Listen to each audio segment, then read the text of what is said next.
Assalamualaikum warahmatullahi wabarakatuh. Saya Zayana Arifah Salsabila NIM 2020-51002 kelas F. Di sini saya untuk memenuhi tugas UAS Statistika dan Probabilitas.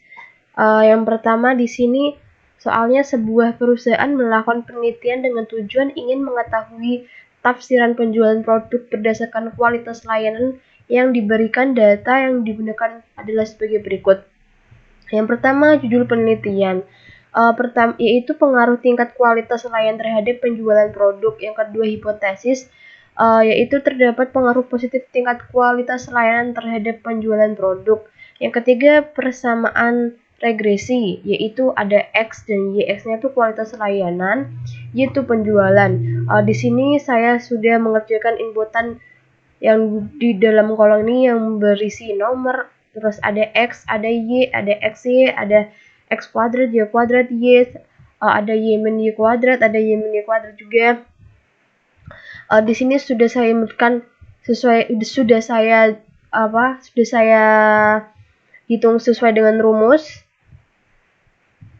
Bisa dilihat sesuai kolomnya dan bisa dilanjut di bawahnya sampai nomor 34, dan hasil sigma dari X yaitu 1782, sigma dari Y yaitu 5485, sigma dari X Y yaitu 288.380,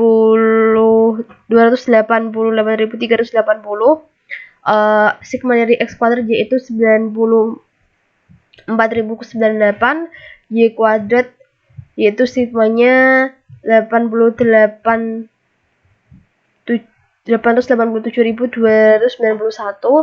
ya Y-nya yaitu 5485,4. Lalu Y min Y kuadratnya sigmanya itu 1271,02. Kemudian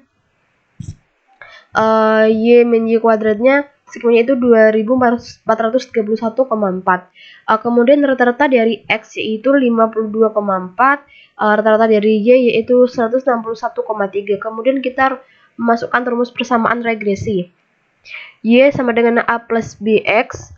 Kita mencari nilai B dulu, kemudian mencari nilai A. B-nya yaitu rumusnya N dalam kurung sigma XY min sigma X kali sigma Y dibagi N dalam kurung sigma X kuadrat min sigma X kuadrat, sigma X dikuadratkan. Kemudian dimasukkan angkanya dalam rumus tadi. Lalu hasilnya itu 3.650 dibagi 23.808 sama dengan 1,3. Kemudian kita mencari nilai A. A-nya rumusnya itu sigma Y min B dalam dikali sigma X min N. Lalu angkanya dimasukkan dalam rumus, kemudian hasilnya 3.168 dibagi 34 sama dengan 93,2. Jadi diperoleh rumus persamaan regresi adalah Y sama dengan 93,2 plus 1,3X. Lalu kita mencari nilai prediksi. Caranya yaitu X ini dari kolom atas tadi ini ditulis lagi. Kemudian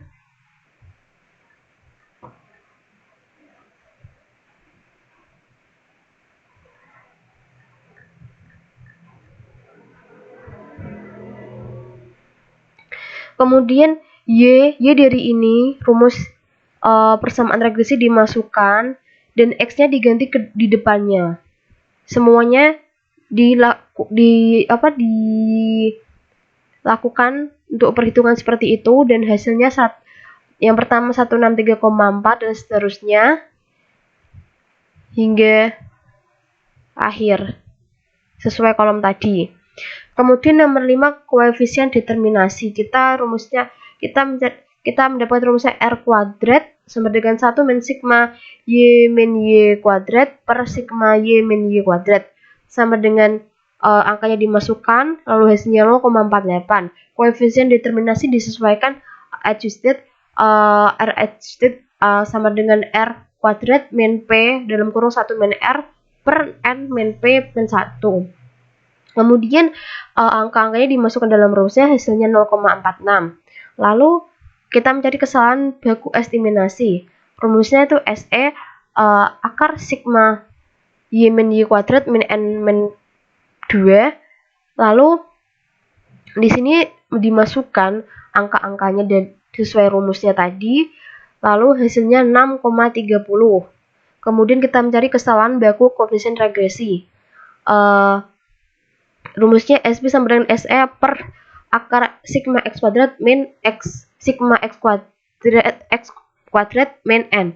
Lalu kemudian dimasukkan angkanya dalam rumus tadi dan hasilnya itu 6,30 per 26, sama dengan 0,24. Lalu kita hitung uji F.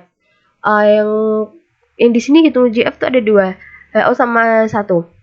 HO itu diterima, H0 tuh diterima jika F hitung kurang dari F tabel tidak dapat terpengaruh. H1 sama dengan diterima jika F hitung lebih dari F tabel terdapat pengaruh. F tabel rumusnya K N min K. Lalu dimasukkan semuanya angkanya dan hasilnya itu 3,29. Lalu kita F hitung. Rumusnya R kuadrat min K min 1 per 1 min R kuadrat min NK N min K. Lalu angkanya dimasukkan dalam rumus tadi, lalu hasilnya itu 29,5. Karena F itu 29,5, F tabel 3,29, maka persamaan regresi dinyatakan baik, good of it. Kemudian kita mencari hitung uji T. H0 diterima jika T hitung kurang dari T tabel, tidak terdapat pengaruh. H1 diterima jika T hitung lebih dari T tabel terdapat pengaruh. T tabel di sini A min 2 N min K N1 5%-nya per 2 34 min 2 min 1. Lalu hasilnya itu 2,03951. Kita hitungnya BJ min SPG, yaitu dimasukkan angkanya 1,3 per 0,24. Hasilnya 5,4. Karena terhitung 5,4 lebih dari tabel T tabel 2,03951, maka H diterima adanya pengaruh tingkat kualitas layanan terhadap penjualan produk. Kemudian nomor 10 kita mencari kesimpulan dan implikasi. Kesimpulannya yaitu terdapat pengaruh positif tingkat kualitas layanan terhadap penjualan produk. Implikasinya sebaiknya kualitas layanan ditingkatkan agar tingkat penjualan produk meningkat. Kemudian soal nomor B, berdasarkan hasil perhitungan diperoleh bahwa persamaan tren linier dari data pesanan barang tersebut adalah Y sama dengan 24,26 plus 10,8 X. Hitung prediksi rata-rata pesanan barang per bulan pada tahun 2021. Saya jawab di sini, sudah saya hitungkan sesuai rumusnya. Di sini saya tuliskan dalam inputkan tahun pesanan barang itu YX, X kuadrat, XY, dan pesanan menurut persamaan. Di sini ada 2014 hingga 2020 pesanan barangnya, lalu saya sudah masukkan semua rumus hasil-hasilnya di sini, bisa dilihat. Lalu sigma jumlah 7 tahun ini tuh pesanan barangnya jadi Y-nya tuh 169,85, sigma jumlah X-nya yaitu 0, X kuadrat 28, dan X-nya 30,15. Mencari persamaannya itu nilai A. Yang pertama A sigma Y min N, dimasukkan rumusnya. Kemudian hasilnya 24,26, yang B yaitu X sigma XY min sigma X kuadrat 30 min 15 min 28 1,08, yaitu Y sama dengan 24,26 plus 1,08. Jadi diperoleh nilai persamaannya yaitu Y ini. Menghitung prediksi persamaan barang pada tahun 2021 yaitu 24,26 plus 1,08 sama dengan 28,58. Kemudian prediksi rata-rata pesanan barang perubahan pada tahun 2021 28,58 per 12 sama dengan 2,38. Jadi prediksi rata-rata pesanan barang per bulan pada tahun 2021 yaitu pesanan. Sekian dari saya, apabila ada salah kata atau tutur kata mohon dimaafkan. Wassalamualaikum warahmatullahi wabarakatuh.